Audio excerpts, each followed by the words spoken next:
इतवार को थोड़ा बुखार होना शुरू हुआ तो सबने सुझाव दिया कि दिल्ली सरकार ने एक बार फिर दिल्ली में कोरोना के मरीजों की संख्या बढ़ने की आशंका जताई है।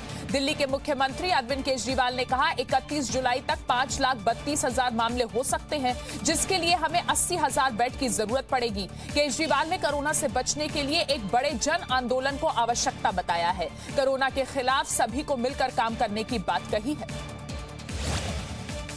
भारत में कोरोना संक्रमितों की संख्या 2,76,000 के पार।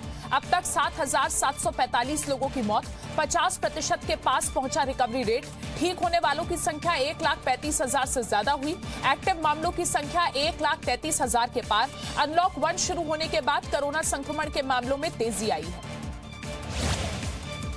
मुंबई में कोरोना पॉजिटिव मरीजों के मामले चीन के वुहान को पीछे छोड़ चुके हैं। मुंबई में कोरोना पॉजिटिव मरीजों की संख्या बढ़कर 51,100 हुई, जबकि वुहान में 50,340 मरीज थे। पिछले 24 घंटों में मुंबई में कोरोना से 58 लोगों की मौत हुई। अब तक कुल 1,760 मौतें हो चुकी हैं। महाराष्ट्र में कोरोना मरीजों की संख्या 90,000 के पार पहुंची। अभिनेता सोनू सूद के बाद अब एक्टर अमिताभ बच्चन भी प्रवासी श्रमिकों की मदद करने के लिए सामने आए। यूपी के करीब 1,000 प्रवासी मजदूरों को उनके गांव तक पहुंचाने के लिए अमिताभ बच्चन ने 6 चार्टर्ड विमान बुक कराए। हर फ्लाइट 180 यात्रियों को लेकर प्रयागराज, वाराणसी, गोरखपुर और लखनऊ के लिए उड़ान भर रही है। पाकिस्तान ने नियंत्रण रेखा पर फिर युद्ध विराम का उल्लंघन किया। पाकिस्तानी सेना ने जम्मू के राजौरी जिले के नौशेरा सेक्टर में रिहायशी इलाकों में गोलाबारी की। छोटे और भारी हथियारों से सिविल इलाकों पर की गई गोलाबारी में कई घरों को नुकसान पहुंचा, जिसका भारतीय सेना ने भी जवाब दिया। दक्षिण कश्मीर में हिंदू सरपंच अजय पंडिता की हत्या के विरोध में गांदरबल जिले के सरपंचों ने मूक प्रदर्शन किया। सरपंचों ने कहा कि उन्हें ग्रामीणों के काम के लिए फील्ड में रहना पड़ता है। ऐसे में उन्हें हर समय जान का खतरा बना रहता है, लिहाजा सरकार उन्हें पूरी सुरक्षा मुहैया करवाने का इंतजाम करे।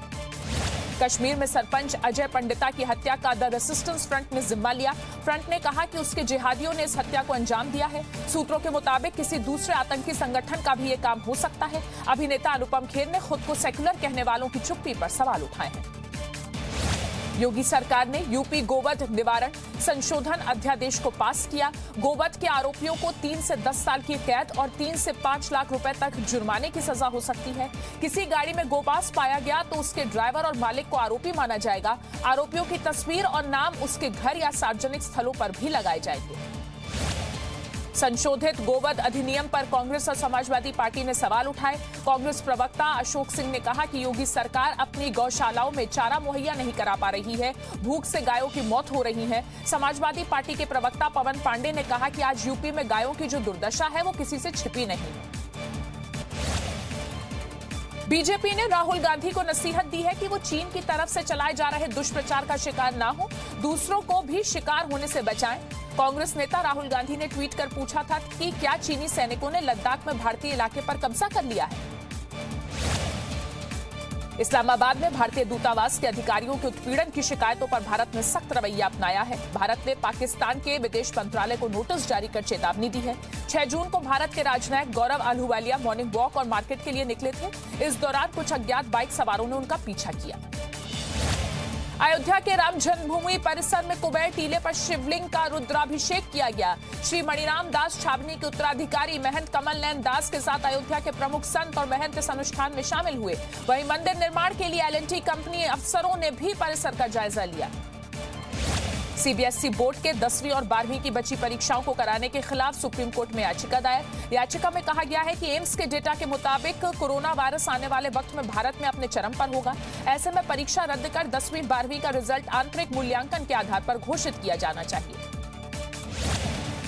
संसद का मानसून सत्र सोशल डिस्टेंसिंग के साथ कराना मुमकिन नहीं। राज्यसभा के सभापति वेंकैया नायडू और लोकसभा के स्पीकर ओम बिरला को दोनों सदनों के महासचिवों ने ये रिपोर्ट दी है, जिसमें मानसून सत्र के कई विकल्पों पर विचार किया गया है। कहा गया कि विज्ञान भवन में भी सभी सांसदों को बैठा पाना संभव नहीं है। नोएडा में गर्भवती महिला की मौत पर जी मीडिया की खबर का असर। डीएम ने ईएसआईसी अस्पताल के डायरेक्टर और जिला अस्पताल के सीएमएस की मानी लापरवाही। सरकारों को लिखी हटाने के लिए चिट्ठी। जिम्स अस्पताल के जिन डॉक्टर्स और कर्मचारियों ने महिला को वापस भेजा था, उनके खिलाफ कार्रवाई के आदेश। प्राइवेट अस्पतालों को कारण बताओ नोटिस जारी किया गया। यूपी शिक्षक घोटाले में चर्चा में आने वाली असली अनामिका शुक्ला अब सामने आ गई है। यूपी के गोंडा की रहने वाली अनामिका शुक्ला का कहना है कि उन्होंने अभी तक कहीं भी नौकरी नहीं की है। आपको बता दें कि अनामिका के नाम का दुरुपयोग कर 25 जिलों में कस्तूरबा गांधी बालिका विद्यालय में उनके नाम पर 1 करोड़ से ज्यादा वेतन लिया जा चुका है। अनामिका ने उनके नाम पर हो रही धांधली की पुलिस में शिकायत भी की। 4 धाम की यात्रा उत्तराखंड के श्रद्धालुओं के लिए खोल दी गई है। सुबह 7 बजे से शाम 7 बजे तक बद्रीनाथ, केदारनाथ, गंगोत्री, यमुनोत्री के कपाट स्थानीय नागरिकों के लिए खुले रहेंगे। इस दौरान उन्हें सामाजिक दूरी का पालन करना होगा और मास्क पहनना होगा। दूसरे राज्यों से आने वाले यात्रियों के लिए अभी 4 धाम यात्रा बंद रखी गई।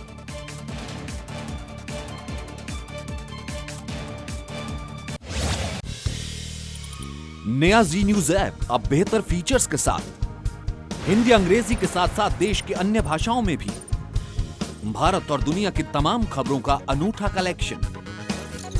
अपनी पसंद के मुताबिक सेट करें होम स्क्रीन पर अपने फेवरेट सेक्शन। साथ ही हमारे एडिटर्स द्वारा चुनी हुई दिन की बड़ी और खास खबरें। देखें जी न्यूज लाइव कभी भी कहीं भी। मनोरंजन और सूचना से भरपूर वीडियोस,